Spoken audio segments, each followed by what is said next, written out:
YouTube, how's it going? The Goat House is back, and it happened. The Julio Jones trade, as expected, post June 1st has gone down. Julio to the Tennessee Titans for some draft picks going to the Atlanta Falcons.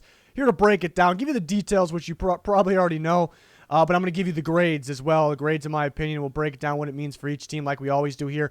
We already pretty much talked about a lot of this on Twitter, and like we always do, so check that out. Follow our Twitter at GoatHouseNFL. There's a link down below. Would really appreciate that. We got polls up there all the time as well, NFL news. Make sure you like and subscribe. We got record predictions going on right now, eventually playoff predictions, Super Bowl predictions. Definitely change things, especially for the Tennessee Titans here. So hopefully you stick with us for all that content. Be much, much appreciated. Here's our Twitter. Thought it was pretty interesting, the way A.J. Brown's progressing and how dominant he is for the Tennessee Titans. Who's the best receiver on the Titans going forward? I mean, for this upcoming year. I mean, and Kyle Pitts, his stock for fantasy soaring because he's going to be listed as a tight end, but going to fill that Julio, tight end, in a way, one of those. He's going to play a little bit of both. Make sure you follow this Twitter. But to the trade details real quick, which you guys pretty much already know, but just to break them down. I mean, this is wild, though. What if a year ago, probably less, a couple months ago, before there was any Julio talk, what if anybody out there predicted Julio Jones to get traded for a second and a fourth round pick? Everyone would have laughed at that person. So, we knew it was coming. A couple weeks ago we talked about it, but it's one of those wild definitely one of those wild ones. We knew the Titans were kind of connected this whole time. Titans do get Julio Jones to add with A.J. Brown, and they do have Josh Reynolds. They lost Corey Davis. They add Josh Reynolds to kind of fill that. Feel like Corey Davis is a bit better. But Josh Reynolds is solid. But then they add Julio Jones in that mix as well. So that's big time for them. And they get a 2023 sixth-round pick. It's always weird how like a sixth-round pick finds its way in there, I guess a swap of a fourth and a sixth. And the Falcons get a second-round pick. So back when there was a little bit of chatter around draft time about a Julio trade, everyone thought, how could the Falcons how could they not get a first? All this. So those people might be a little disappointed, but as time went on, we kind of understood the Titans needed to clear space. It started to feel like Julio just was out of there. His words, he's out of there. They get two picks, though. 2022 second, 2023, well, they don't gain two picks because they swapped the fourth and the sixth, but at least a fourth-round pick, pretty valuable. Fourth-round pick there in 2023. It is a year later. So that's the details there. I really thought, what I was wrong about here, I really thought other player or players were going to be involved, and that is what is a little bit surprising as time went on.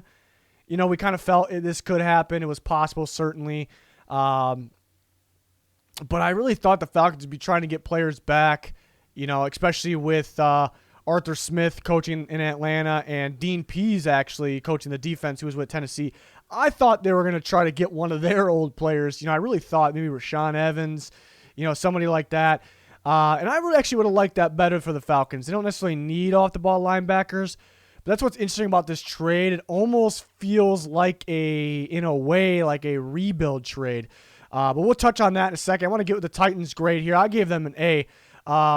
They definitely could have used another big-time receiver because, like we said, they lost Corey Davis. They gained Josh Reynolds. That's kind of a step down, but I did think that Josh Reynolds played better last year. And then with Ryan Tannehill, he can step up, but they had Julio Jones. So that's a pretty damn good trio there. Of course, A.J. Brown. And we might see them run more because we've seen them with two receivers, two tight ends a lot last year. I think we'll see a lot more of the three receivers in one tight end. Remember, a little bit of an adjustment. Arthur Smith gone. He was the offense coordinator, the play caller. So I think we could see that, which I'm a little more in favor for. It's 2021. We see where the NFL, the era is, today's game is. With more of that passing attack, more speed, which is done with three receivers out there. So you like to see that a little more often there. And again, having A.J. Brown, Julio Jones, and Josh Reynolds, of course. And they like Anthony Ferkser at tight end quite a bit, apparently. He's pretty sneaky good at times. But yeah, I gave him an A, very close to, this is big time. Think that they got this big time receiver, and they might be working on with his contract too. We'll wait and see what that is. If they somehow can pay less or restructure, pay less now, so they don't have, but maybe that's why it's, not an A plus. They will have to restructure somebody, and that's not necessarily a pay cut. There could be some adjustments to Julio Jones' contract, I'm hearing. I wonder what they're going to do, though. It could be a good thing. It could be a bad thing. We've seen a lot of contracts this year where teams eliminate a couple years or all the years but the one from their contract, that would mean, I don't think they're going to do that, but that would mean Julio Jones is maybe they minus the other 2 years, and this is the last year. I wouldn't like that because then you just trade a second and a fourth for a 1 year, maybe. I don't think that'll be the case, though, but my point is the contract adjustment, restructure, pay cut, whatever it is, what it ends up being, can tell if it's a good thing or a bad thing. I would assume it's a positive. We'll wait and see. But they got to restructure and get to work on something. And maybe that's what's keeping it from an A+. They did trade a second and a fourth. They did get a 6 back, which I like. I know it's kind of weird how with the Titans, like, all right, we need a 6 back, and the Falcon, how does that make its way in there? I thought that was a little weird. So that's good that they didn't actually lose 2 picks. And they didn't lose any players. I thought a player would probably be involved in this. So, and again, they needed that, to open up the passing game a little bit. What happened in the playoffs? I've been talking about the Titans are built to dominate the regular season. They can dominate the running game. They got a good quarterback. They got a great offensive line, and they got some playmakers. And then defensively, they got a lot better, which is fantastic. Pass rush specifically, Bud Dupree, Danico Autry, some corners, and some young guys stepping up. It's a dominant regular season team, and they could be a good playoff team. But last year they lost to the Ravens. Ravens showed up. They limited the Titans' game plan. They changed the Titans' game plan. You stop the run. Hard to do, but a team like the Ravens, when they're game planning correctly in the playoffs, you stop the run, you change the whole Titans' game plan, what they want to call, and that was kind of what I was worried about the Titans. They need somebody else that can take over. It was too much on A.J. Brown. He had success early in that game, but then they kind of had Marlon Humphrey over him like they already did, and the Ravens, unlike them, kept the safety over the top of him. Now you had Julio Jones. They weren't really worried about Corey Davis. Whoever was on him, most time Marcus Peters in that case, sometimes Marlon Humphrey, he wasn't getting any separation. So you had a guy like Julio Jones. That affects them more so for that playoff game. So that's why I love this here for the Tennessee Titans. So it's an easy A. They gave up 2 picks, got 1 back in a swap. Was close to doing a plus for all those positives I just listed off. But again, there's some work they got to be doing. At this moment, this very second, they are negative cap space. That's never good. It's a pretty easy restructure, whether it's with Julio or they just do Tannehill, then they're set. Taylor Lewan is a pretty restructable contract. In a restructure, it's not really a pay cut. You just push money from now to back later years. And his is, you almost want to do that with Luwan's contract because it's kind of heavy right now and there's some space you can push money back later. So if they don't do Tannehill's, because Tannehill by himself would work out. If they do a chunk of Julio's and Luwan's, that would make sense.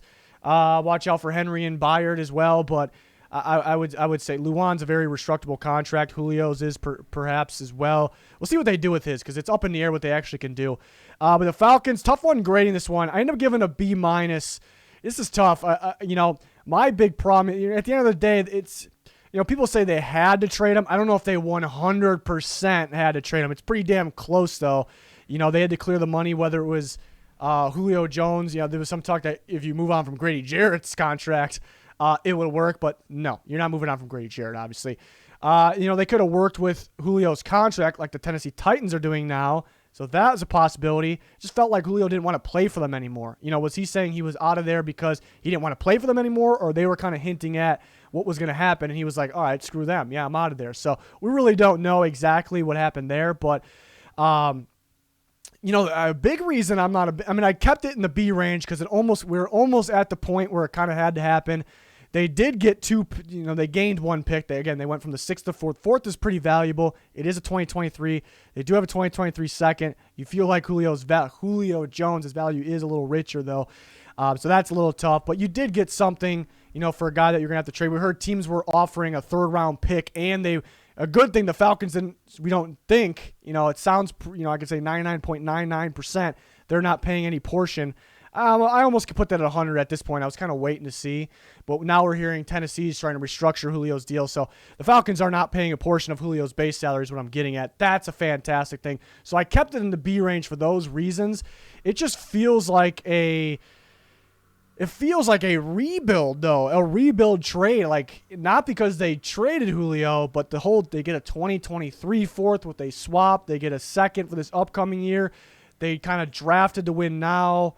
They did all these things. It just felt like a win-now team, but then this is kind of for future.